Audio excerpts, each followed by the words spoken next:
Ada pipa besar dan kecil terlihat di dalam drainase di Jalan Demang Lebar Daun Simpang Lingkaran ini. Entah sementara atau memang ditanam di gorong-gorong pipa ini mengganggu aliran air yang ada di drainase jalan. Fungsi drainase sendiri sebagai pembuangan air, jika dimasuki pipa akan berkurang daya serap airnya. Hal ini mengakibatkan kebuntuan, luapan air, dan banjir.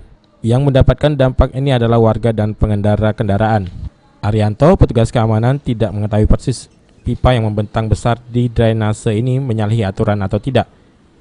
Hal ini menyebabkan sumbatan dari sampah dan intensitas air berlebih dari drainase saat hujan. Dan hal ini membuat luapan air dan banjir di kawasan tersebut. Bahaya tak kak kira-kira kak?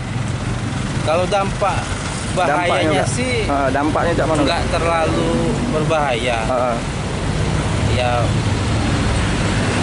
kemungkinan karena ini pipa, ya lama kelamaan di dalam pipa ini berisi kotoran juga yang akan menumpuk. Kalau salurannya tidak mencukup. Dia tersumbat kak? Iya, tersumbat dia kan. Karena pasti tergenang di tengah, akhirnya mampet. Ya nanti airnya bergumpal di sini, mungkin lama-kelamaan bisa naik ke atas lagi. Iya. Ya kalau untuk tempat kurang tepatnya Kurang tahu kak? saya kurang tahu juga. Mardiansyah, PAL TV.